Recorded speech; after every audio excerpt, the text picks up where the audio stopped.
আসসালামু আলাইকুম। সংবাদে আপনাদের সবাইকে স্বাগত জানাচ্ছি। আমি ফিরোজ তোহা। শুরুতেই আরবে কেবলস সংবাদ শিরোনাম।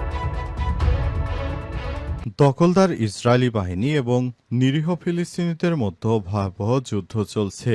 আর এই মুহূর্তে আমাদের হাতে এসছে যুদ্ধের ভয়ঙ্কর কিছু মারাত্মক গুরুত্বপূর্ণ আপডেট সংবাদ। প্রথমেই জানাবো, হুতিদের নিয়ে এবার ইরানকে সতর্ক বার্তা দিলেন মার্কিন প্রতিরক্ষামন্ত্রী। মার্কিন প্রতিরক্ষামন্ত্রী পিট হেগসেত ইরানকে সতর্ক করে বলেছেন, হুতিদের সমর্থন করার জন্য তাদের পরিণতি ভোগ করতে হবে। এক প্রতিবেদনে এই তথ্য জানিয়েছে ব্রিটিশ বার্তা সংস্থা রয়টার্স। এরপর জানাবো, এবার সামরিক মহড়া চালালো পাকিস্তান। পাক ভারত উত্তেজনার মধ্যেই ভারতকে শক্তি দেখানোর জন্য পাকিস্তান সামরিক মহড়া চালিয়েছে। ভারতের সঙ্গে আঞ্চলিক উত্তেজনার প্রেক্ষাপটে পূর্ণমাত্রার যুদ্ধ প্রস্তুতির অংশ হিসেবে আজ বড় পরিসরে সামরিক মহড়া চালিয়েছে পাকিস্তান সেনাবাহিনী, নৌবাহিনী ও বিমান বাহিনী। নিরাপত্তা সূত্রের বরাতে পাকিস্তানি গণমাধ্যম জিও নিউজ জানিয়েছে, আধুনিক সামরিক সরঞ্জাম, অস্ত্র এবং কৌশলগত প্রস্তুতির মাধ্যমে সেনাবাহিনী তাদের সক্ষমতা প্রদর্শন করেছে। এদিকে ভারতের বিরুদ্ধে এবার রাস্তায় নেমেছে পাকিস্তানের লক্ষ লক্ষ হিন্দু ধর্মাবলম্বীরা। ভারতের ভিত্তিহীন অভিযোগের প্রতিবাদে বেলুচিস্তানের কোয়েটায় শান্তিপূর্ণ বিক্ষোভ করেছে ভারতের হিন্দু সম্প্রদায়ের সদস্যরা। কাশ্মীরের পেহেলগামে সম্প্রতি সন্ত্রাসী হামলার ঘটনায় পাকিস্তানের সম্পৃক্ততা নিয়ে ভারতের করা অভিযোগ প্রত্যাখ্যান করে তারা একই মে এই কর্মসূচি পালন করেছে। খবর পাকিস্তানি দৈনিক দ্য ডনের। এবারে জানাবো, সন্ত্রাসীদের সঙ্গে আফ্রিদির পারিবারিক সম্পর্ক রয়েছে বলছে ভারতের সীমান্তিরক্ষী বাহিনী বিএসএফ। কাশ্মীরের পেহেলগামে সন্ত্রাসী হামলায় ২৬ জন নিহতের ঘটনায় ভারত ও পাকিস্তানের মধ্যে উত্তেজনা চলছে। দুই দেশের মধ্যে যুদ্ধ পরিস্থিতির মধ্যে রয়েছে। এই ঘটনায় দুই দেশের তারকারা কথা বলেছেন নিজ নিজ দেশের হয়ে। ভারতীয়রা দায়ী করছে সরাসরি পাকিস্তানকে, যা মানতে পারেনি পাক ক্রিকেটার অলরাউন্ডার শহীদ আফ্রিদি। স্থানীয় এক টেলিভিশনে ভারতীয় সেনাও তাদের মানসিকতা নিয়ে মন্তব্য করেছেন তিনি। এবার আফ্রিদিকে নিয়ে মন্তব্য করেছে ভারতের সীমান্তিরক্ষী বাহিনী বিএসএফ। বিএসএফ বলছে, সন্ত্রাসীদের সঙ্গে আফ্রিদির পারিবারিক সম্পর্ক রয়েছে। এবং সর্বশেষ জানাবো, বাংলাদেশের নাপনদ থেকে ৪ জেলেকে ধরে নিয়ে গেল আরাকান আর্মি। কক্সবাজারের টেকনাফের দমদমিয়া এলাকার নাপনদ থেকে ৪ জেলেকে ধরে নিয়ে গেছে মিয়ানমারের সশস্ত্র বিদ্রোহী গোষ্ঠী আরাকান আর্মি। আজ টেকনাফের দমদমিয়া সংলগ্ন লাল দ্বীপ নাপনদে এই ঘটনা ঘটে। অপহরণকৃতরা হলেন আরাফাতুল্লাহ, আনিসুল্লাহ, জাবেদ, সানোয়ার সাদেক। তারা সবাই টেকনাফের জাদিমুরা ২৭ নম্বর ক্যাম্পের বাসিন্দা। প্রিয় দর্শক, এতক্ষণ শুনছিলেন সংবাদ শিরোনাম, এবারে বিস্তারিত। তবে তার আগে বন্ধুরা, অনুরোধ থাকবে এই সংবাদটিতে একটি লাইক দিন। এই চ্যানেলে আপনি নতুন হয়ে থাকলে আমাদের সংবাদটি দেখতে দেখতে চ্যানেলটি সাবস্ক্রাইব করে রাখুন। কমেন্ট করে বন্ধুরা আপনার মূল্যবান মতামত জানিয়ে দিন আপনি বিশ্বের কোন দেশ থেকে বা বাংলাদেশের কোন স্থান থেকে আমাদের সংবাদটি দেখছেন এবং শুনছেন। আর বন্ধুরা, গাজা যুদ্ধে আপনি যদি নিরীহ ফিলিস্তিনিদের ভালোবেসে থাকেন, কমেন্টে ইয়েস লিখে বিশ্ববাসীকে জানিয়ে দিন। এবারে বিস্তারিত। ভারতের বিরুদ্ধে রাস্তায় নেমেছে পাকিস্তানের হিন্দু ধর্মাবলম্বীরা। ভারতের ভিত্তিহীন অভিযোগের প্রতিবাদে বেলুচিস্তানের কোয়েটায় শান্তিপূর্ণ বিক্ষোভ করেছে পাকিস্তানের হিন্দু সম্প্রদায়ের সদস্যরা। পাকিস্তানের পেহেলগামে সম্প্রতি সন্ত্রাসী হামলার ঘটনায় পাকিস্তানের সম্পৃক্ততা নিয়ে ভারতের করা অভিযোগ প্রত্যাখ্যান করে আজ তারাই কর্মসূচি পালন করেন। খবর পাকিস্তানি দৈনিক দ্য ডনের।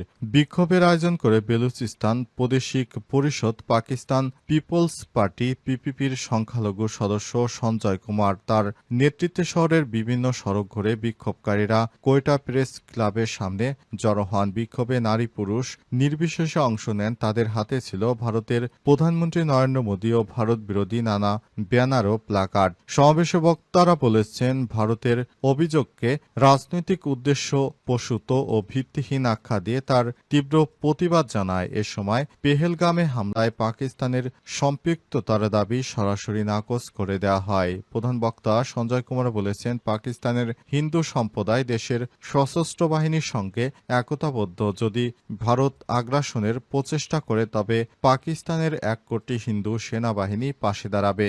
এ সময় তিনি আরো বলেছেন, আমরা বারবার বলছি, পাকিস্তান সন্ত্রাসবাদে বিশ্বাস করে না, বরং এই ধরনের হামলার মাধ্যমে পাকিস্তানকে আন্তর্জাতিকভাবে প্রশ্নবিদ্ধ করার অপচেষ্টা করা হচ্ছে।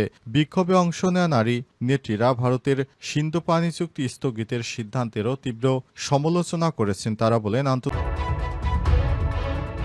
হুতিদের নিয়ে ইরানকে সতর্ক করলেন মার্কিন প্রতিরক্ষামন্ত্রী।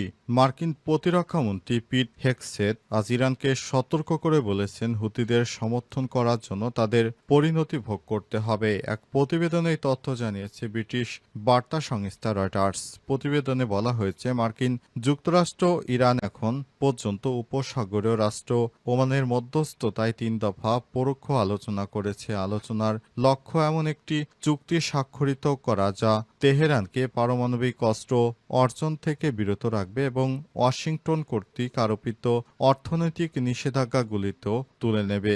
আজ রোমে দুই পক্ষের পুনরায় বৈঠকে বসবে। এরই মতো সামাজিক যোগাযোগ মাধ্যম টুইটারে হেগসেথ লিখেছেন, ইরানের প্রতি বার্তা, হুতিদের প্রতি আপনাদের প্রাণঘাতী সমর্থন আমরা দেখতে পাচ্ছি। আমরা ঠিক জানি আপনারা কি করছেন। তিনি লিখেছেন, আপনি খুব ভালো করেই জানেন যে মার্কিন সামরিক বাহিনী কি করতে সক্ষম এবং আপনাকে সতর্ক করছি, আমাদের নির্দিষ্ট সময় এবং স্থানে আপনাকে এর ফল ভোগ করতে হবে। হেগসেথ তার ব্যক্তিগত এক্স অ্যাকাউন্টেও মার্চ মাসে ট্রুথ সোশ্যালে ট্রাম্পের একটি বার্তা পুনরায় রিপোস্ট করেছিলেন। মার্কিন প্রেসিডেন্ট বলেছিলেন, তিনি হুতি গোষ্ঠীদের পরিচালিত যে কোনো আক্রমণের জন্য ইরানকে দায়ী করবেন।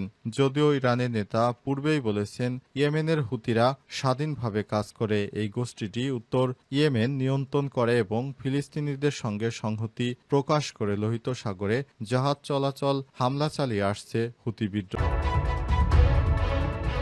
এবার সামরিক মহড়া চালালো পাকিস্তান। ভারত পাকিস্তান উত্তেজনার মধ্যে পাকিস্তান ভারতকে তার সামরিক শক্তি দেখাতে সামরিক মহড়া চালাতে শুরু করেছে। ভারতের সঙ্গে আঞ্চলিক উত্তেজনার প্রেক্ষাপটে পূর্ণমাত্রায় যুদ্ধ প্রস্তুতির অংশ হিসেবে আজ 1 মে বড় পরিসরে সামরিক মহড়া শুরু করেছে পাকিস্তান সেনাবাহিনী, নৌবাহিনী ও বিমান বাহিনী। নিরাপত্তা সূত্রের বরাতে পাকিস্তানি গণমাধ্যম জিও নিউজ জানিয়েছে, আধুনিক সামরিক সরঞ্জাম, অস্ত্র ও কৌশলগত প্রস্তুতির মাধ্যমে সেনাবাহিনী তাদের সক্ষমতা প্রদর্শন করছে। সূত্র জানায়, এই মহড়ায় অংশ নেওয়া অফিসার সৈন্যরা পেশাদারিত্বের সঙ্গে সর্বোচ্চ নমুনা উপস্থাপন করছেন। এতে সরাসরি যুদ্ধ কৌশল ও আধুনিক প্রযুক্তি নির্ভর অস্ত্রের ব্যবহার এবং প্রতিরক্ষা কৌশল প্রদর্শন ছিল মূল লক্ষ্য। সেনাবাহিনীর ঘনিষ্ঠ সূত্রগুলো বলছে, এই মহড়ার উদ্দেশ্য হল শত্রুর যে কোনো আগ্রাসনের জবাবে পাকিস্তান সেনাবাহিনীর চূড়ান্ত প্রস্তুতির বার্তা দেওয়া এবং প্রয়োজনে তা চূর্ণ করে দেয়া দৃঢ় সংকল্প তুলে ধরা। এই মহড়ার সময় প্রেক্ষাপটে বিশেষ ও তাৎপর্যপূর্ণ কারণ, কিয়ানি ও মন্ডল সেক্টরে নিয়ন্ত্রণ রেখা এলওসি পেরিয়ে ভারতের পক্ষ থেকে বিনা উস্কানিতে গুলিবর্ষণের পর পাকিস্তান বাহিনী পাল্টা হামলায় একটি ভারতীয় চেকপোস্ট ধ্বংস করার দাবি করে। পাক নিরাপত্তা কর্মকর্তারা জানিয়েছে, ভারতের অধিকৃত জম্মু ও কাশ্মীরের চকপুষ্ট পোস্ট সহ কয়েকটি শত্রু বাংকারে তারা নিষ্ক্রিয় করে দিয়েছে। ভারতের বিরুদ্ধে রাস্তায় নেমেছে পাকিস্তানের হিন্দু ধর্মাবলম্বীরা। ভারতের ভিত্তিহীন অভিযোগের প্রতিবাদে বেলুচিস্তানের কোয়েটায় শান্তিপূর্ণ বিক্ষোভ করেছে পাকিস্তানের হিন্দু সম্প্রদায়ের সদস্যরা। পাকিস্তানের পেহেলগামে সম্প্রতি নাপ নদী থেকে 4 জেলেকে ধরে নিয়ে গেল আরাকান আর্মি। কক্সবাজারের টেকনাফ দমদমিয়া এলাকায় নাপ নদী থেকে 4 জেলেকে ধরে নিয়ে গেছে মিয়ানমারের সশস্ত্র বিদ্রোহী গোষ্ঠী আরাকান আর্মি। আজ এই টেকনাফ এলাকায় দমদমিয়া সংলগ্ন লালপরির দ্বীপ নাপনদে এই ঘটনা ঘটে। অপহরণকৃত জেলেরা হলেন আরাফ উল্লাহ 21, আনিস উল্লাহ 22, জাবের 14, সানোয়ার সাদেক 27। তারা সবাই টেকনাফের জাদিমুরা 27 নম্বর ক্যাম্পের বাসিন্দা। এসব তথ্য নিশ্চিত করেছে টেকনাফের জাদিমুরা রোহিঙ্গা ক্যাম্পের মাঝি মোহাম্মদ নূর বলেন, প্রতিদিনের মতো ড্রামের ভেলা দিয়ে টেকনাফের দমদমিয়া এলাকায় নাপনদে মাছ শিকারে যায় জেলেরা। এ সময় মিয়ানমার থেকে আসা আরাকান আর্মির সদস্যরা অস্ত্রের মুখে জিম্মি করে নৌকা সহ জেলেদের ধরে নিয়ে গেছে। এতে আরও বেশ কয়েকজন জেলে পালিয়ে আসতে সক্ষম হয়েছে। বিষয়টি কর্তৃপক্ষকে অবহিত নিষিদ্ধ করা হয়েছে। টেকনাফ উপজেলা নির্বাহী কর্মকর্তা ইউনো শেখ এহসান উদ্দিন বলেছেন, জেলেদের ধরে নিয়ে যাওয়ার খবর শুনেছি, বিষয়টি খোঁজ করা হচ্ছে। স্থানীয় জেলে মোহাম্মদ আলম বলেছেন, আরাকান আর্মির কারণে জেলেদের সব সময় আতঙ্কের মধ্যে থাকতে হয়। প্রায় সময় জেলে ধরে নিয়ে যাওয়ার ঘটনা ঘটে। আজকেও 4 জন জেলেকে আরাকান আর্মি ধরে নিয়ে গেছে। ইদানিং আরাকানের নিয়ন্ত্রণ নেওয়ার পর নাপ নদী থেকে মাঝে মধ্যেই বাংলাদেশিদের ধরে নিয়ে যাচ্ছে আরাকান আর্মির সদস্যরা। বিশেষ করে তাদের কাছ থেকে টাকা পয়সা নিয়ে তারপর তাদেরকে আবার পুনরায় ছেড়ে দেওয়ার ঘটনা ঘটছে। এদের বিরুদ্ধে কোনো প্রশাসনিক ব্যবস্থা এখনো সক্রিয়ভাবে নিতে পারছে না বাংলাদেশের কোস্টগার্ড সহ অন্যান্য বাহিনীরা।